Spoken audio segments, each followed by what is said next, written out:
রহমতে আলাম নূরে মুজাসসাম সাহাবীরা আতর বানায় ওই নবীজির ঘাম। তোমরা শোনো জানো মানো কেমন আমার নবীজি, যাহার পাগল চন্দ্র সূর্য তারকারাজি, যাহার পাগল চন্দ্র সূর্য তারকারাজি। তোমরা আরো শুনবানি সুন্দর কাহিনী, জান্নাতের রুমে রুমে লেখা নবীর নাম, জান্নাতের রুমে রুমে লেখা নবীর নাম। উস্তনে খান্নানা কি প্রথম দিকে যে খেজুর গাছ এখান দিয়ে খুতবা দিতেন, বুখারী শরীফের হাদিস। গাছ কেটেছেন যখন ওই মেম্বার থেকে গাছকে সরানো হয়েছে, বুখারী শরীফ লম্বা হাদিস পড়ে দেখেন। উস্তনে খান্নানা কি, এই যে নাক পড়া আছে এটা তো হাদিস থেকে নেওয়া।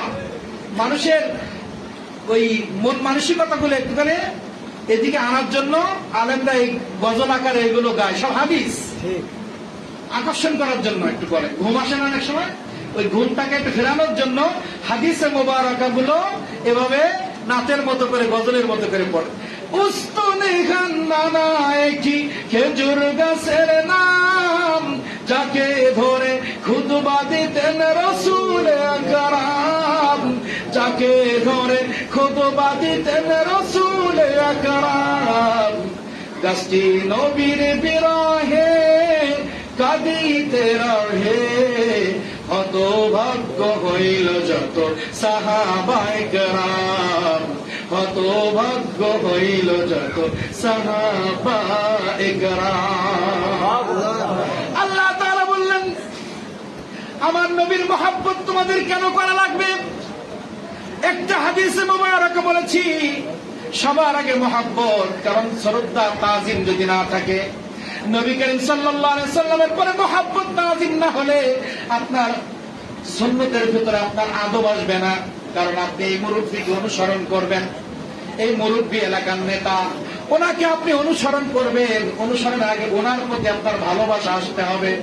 আপনি একজন চেয়ারম্যানকে তখনই তাজিম করতে পারবেন মন থেকে, তার প্রতি যখন ভালোবাসা তৈরি হবে। এই জন্য আল্লাহ তাআলা প্রত্যেকটা জায়গায় রাসূল কারীম নিজেও বলেছেন, আল্লাহ তাআলাও বলেছেন সবার আগে আমার নবীর প্রতি মহব্বত দরকার। মহব্বত না হলে সুন্নত মানা সম্ভব নয়। আজকে মহব্বত নেই বিদায় টুপি ছাড়াও আমাদের নামাজ হচ্ছে। টুপি রাসূল সাল্লাল্লাহু আলাইহি ওয়াসাল্লাম সুন্নাত, কিন্তু এখন ফতোয়া বেড়ে গেছে, কিছু করার নেই। মানে সুন্নাত বাদ দিতে দিতে এরপরে যদি গেঞ্জি খুলি নামাজ পড়ার মাসলা বেরোতো তাহলে ভালো হইতো। কি হইতো? গেঞ্জি খুলি নামাজ পড়তে পারলে ভালো হইতো, এমনকি জাঙ্গিয়া পরে পড়তে পারলে আরো ভালো হইতো, ঠিক কিনা? কুরবানি করতে করতে মহব্বত এমন জায়গায় আমাদের চলে গেছে, আমাদের কথার ভিতরে রাসূল কারীম সাল্লাল্লাহু আলাইহি ওয়াসাল্লামের নাম নিলে আদব নাই, কথার ভিতরে বেয়াদবি। কি সাহাবায়ে কেরামদের কথা, সাহাবায়ে কেরাম রাদিয়াল্লাহু তাআলা আনহুমা এনারা ছিলেন জান্নাতি, যে সাহাবায়ে কেরাম জীবন উৎসর্গ করে দিয়েছেন আমার রাসূল কারীম সাল্লাল্লাহু আলাইহি ওয়াসাল্লামের ইসলামকে, সুন্নতকে সমাজে বাস্তবায়ন করতে গিয়ে সেই সাহাবায়ে কেরামের কথা বলতে গিয়েও আমাদের বেয়াদবি হচ্ছে এখন। ঠিক ঠিক কিনা বলেন? তাহলে আল্লাহ তাআলা বললেন আলহামদুলিল্লাহ, ভুলে যাই নাই কোথায় কথা বলতেছিলাম। আমি কত বলেছি মহব্বতটা আমরা বুঝবো আগে, কারণ এই অনুষ্ঠানটা মহব্বতের। এই মহব্বত করে কারা কি পেয়েছে ওদিকেও টুকটাক যাব। মহব্বত করার কারণে দেখেন সিদ্দিক আকবর রাদিয়াল্লাহু তাআলা এই যে দীর্ঘদিন রাত্রে না ঘুমায় দরজার কাছে দাঁড়িয়ে থাকলেন। মহব্বত না থাকলে সারা রাত না ঘুমায় দাঁড়িয়ে থাকা যায়। যখন যুদ্ধের ময়দানের জন্য কালেকশন হচ্ছে, যুদ্ধের জন্য অনেক অর্থের প্রয়োজন, রাসূল কারীম সাল্লাল্লাহু আলাইহি ওয়াসাল্লাম সাহাবায়ে কেরামদেরকে বলতেছেন যুদ্ধের ময়দানের জন্য অনেক অর্থের প্রয়োজন, তোমাদের যা যার কিছু আছে নিয়ে আসো। কেউ উট নিয়ে আসলেন, কেউ মুদ্রা নিয়ে আসলেন, কেউ উট নিয়ে আসলেন, কেউ মুদ্রা নিয়ে আসলেন। সিদ্দিক আকবর রাদিয়াল্লাহু তাআলা একটা টুকলাই করে উনিও কিছু নিয়ে আসলেন। ওনার উনিও কিছু নিয়ে আসলেন, উনি একটা টোপলা নিয়ে আসলেন, কেউ তো উট নিয়ে আসলেন, কেউ অস্ত্র নিয়ে আসলেন, কেউ দিরহাম নিয়ে আসলেন। সিদ্দিক আকবরের টোপলা খুলে দেখা গেছে ওনার চুলের ছাই পর্যন্ত উনি উঠায় নিয়ে আসছে। সিদ্দিক আকবর কিছু চাউল, ওই সময় যা ছিল আটা বলেন আরে বলেন, মানে একেবারে তো ছাই নিয়ে আসছো কেন? যদি যুদ্ধের ময়দানে লাগে ছাই বাড়ি রাখবো কেন? কেন রাখবো? সব পুরাই কালাই নিয়ে আসছে। রাসূল কারীম সাল্লাল্লাহু আলাইহি ওয়াসাল্লাম বলছে, আবু বকর, ও আমার সাহাবী আবু বকর, তুমি তো সব কিছু নিয়ে আমার কাছে চলে আসছো, তুমি তোমার বাড়িতে কি রেখে আসছো? সিদ্দিক আকবর রাদিয়াল্লাহু তাআলা বলছে, আমার বাড়িতে আল্লাহ আল্লাহ রাসূলকে রেখে আসছি। রাসূল কারীম সাল্লাল্লাহু আলাইহি ওয়াসাল্লাম বললেন, আজকে আমি ঘোষণা দিলাম সিদ্দিক আকবরের ভালোবাসায় আমি এত লাভবান হয়েছি। সিদ্দিক আকবরের আমল এক পাল্লায় আর সারা বিশ্বের মুমিনের আমল এক পাল্লায় রাখলে সিদ্দিক আকবরের পাল্লা ভারী হয়ে যাবে। বলেন, শত শত উট নিয়ে আসলো, কোটি কোটি টাকার উট, কোটি কোটি দিরহাম, অন্য অন্য সাহাবায়ে কেরাম কোটি কোটি টাকার সম্পদ। এখন বর্তমান জামানা যদি হিসাব করি, সেই সময় সম্পদ crore crore million million dollar রাসূল কারীম সাল্লাল্লাহু আলাইহি ওয়াসাল্লামের সামনে এনে উপস্থিত করলেন। আর সিদ্দিক আকবর যা নিয়ে আসছে 500 টাকাও হবে না। কিন্তু সিদ্দিক আকবরের মহব্বত ছিল সবার থেকে ঊর্ধ্বে। এই মহব্বতের কারণে রাসূল কারীম সাল্লাল্লাহু আলাইহি ওয়াসাল্লাম বললেন, সিদ্দিক আকবরের আমলে এত বেশি আল্লাহ তাআলা খুশি হয়েছেন, সিদ্দিক আকবরের এত বেশি খুশি হয়েছেন, কিয়ামতের ময়দানে যত প্রকার জান্নাত আল্লাহ সৃষ্টি করেছেন, শুধু সিদ্দিক আকবরের জন্য প্রত্যেকটা জান্নাত ওপেন করে দেওয়া হবে। কি করা হবে? ওপেন করা হবে। আমাদের জন্য কি লাগবে? আল্লাহ ধরো, আল্লাহ ধরো। রাসূল কারীম সাল্লাল্লাহু আলাইহি ওয়াসাল্লামের কাছে যাবো, আদম আলাইহিস সালাম লাথি মারবে। হ্যাঁ, আপনি তো সবার আগের নবী, আপনি একটু কিছু করেন, আমাদের তো আর সহ্য হয় না, এই তাপ আর সহ্য হয় না, কলিজা থরথর করে কাঁপতেছে, একটা পানিও পাই না, একটু পরে না কিছু করার ক্ষমতা নাই। সব নবী ফেরাই দিবে, জনাবে মুহাম্মদুর রাসূলুল্লাহ আমাদের জন্য চিন্তায় পড়ে যাবে। সেই নবীর সাথে কথা বলতে গেলে হুশ করে বলতে, কি করে হুশ করে বলতে, ইয়া রাসূলুল্লাহ, ইয়া হাবিবাল্লাহ, ইয়া রাসূলুল্লাহ, তুমি জীবন। হাদিস দেব, আগে গেইনি, প্রত্যেকটা টপিক স্যার এগেনস্ট দলিল দেব। তুমি জীবন, তুমি মরণ, আধার ঘরে তুমি আপন, তুমি মোদের পারের তরি, তুমি নিধানে তারানেওয়ালা, ইয়া রাসূলুল্লাহ, ইয়া হাবিবাল্লাহ, ইয়া রাসূলুল্লাহ।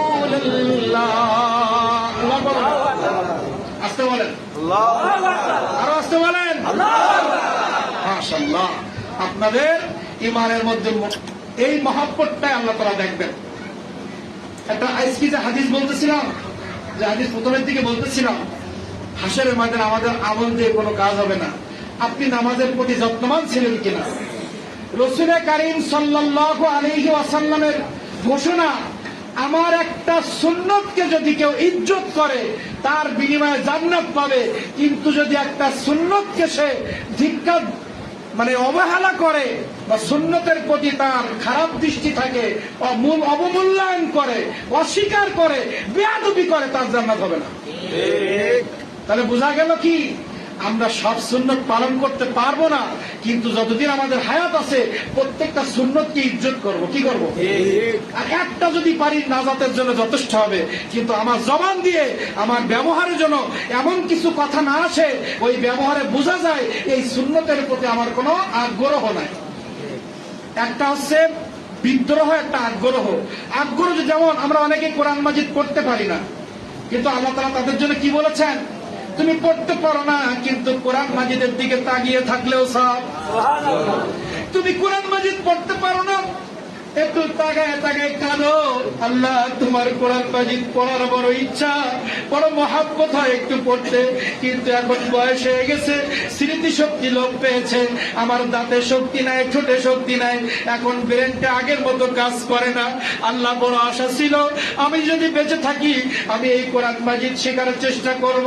এই বলে চোখের পানি যদি ছেড়ে দেন, একজন হাফেজ একটা পৃষ্ঠা তেলাওয়াত করে যে সওয়াব হবে, আপনি ওই পৃষ্ঠার দিকে তাকিয়ে থাকলে সেই সওয়াব হবে। আপনি যদি তাকাতে না পারেন, অন্ধ হয়ে গেছেন, আপনার আমার চোখ নাই, আমি অন্ধ, আমি অন্ধ হয়ে গেছি। এই কোরআন মাজিদটা নিয়ে যদি আমি বুকের মধ্যে এভাবে চেপে ধরি, চেপে ধরে বলি আল্লাহ আমার মনে বড় আশা তোমার কোরআন মাজিদ আমি একটু পড়বো, কিন্তু আমার চোখের দৃষ্টি তুমি কেড়ে নিয়েছো। আমার দৃষ্টি যদি ভালো থাকতো আমি এই কোরআন মাজিদ শিক্ষা করতাম। এই কথা বলে বলে চোখের পানি ছেড়ে দিয়ে কোরআন মাজিদ বুকে ধরে চাপ দিয়ে মহাব্বতে চোখের পানি যদি ছেড়ে দিতে পারি, ওই কোরআন মাজিদ খতম করার সওয়াব আল্লাহ তাআলা দান করে দিবেন। যেটা বলতে চেয়েছিলাম, কোরআন মাজিদের প্রতি, ইসলামের প্রতি, সুন্নতের প্রতি দরদ থাকতে হবে। মানতে আমরা কেউ না, আমি ইহুজুর সেহুজুর কোন বিশ্বাস পৃথিবীতে নাই যে পরিপূর্ণ সুন্নতের ইত্তেবা করবে বর্তমান বিশ্বে। আমাদের কারোর দ্বারা সুন্নত পরিপূর্ণ পালন করা সম্ভব নয় বর্তমান প্রেক্ষাপটে, কিন্তু আমাদের মহব্বত থাকতে হবে। কি থাকতে হবে? সুন্নতের প্রতি যেন ঘৃণা না আসে, কোরআন মাজিদের প্রতি যেন ঘৃণা না আসে, ইসলামের প্রতি যেন ঘৃণা না আসে, মহব্বতটা যেন 100% থাকে। বাস্তবায়ন যতটুকু করব ওই ওসিলা আল্লাহ তাআলা আমাদেরকে পার করে দিবেন। কিন্তু আমাদের আদবদার হতে হবে, বেআদব হলে হবে না। আমাদের নম্র হতে হবে, উগ্র ভাব হলে হবে না, বিনয়ী ভাব হতে হবে।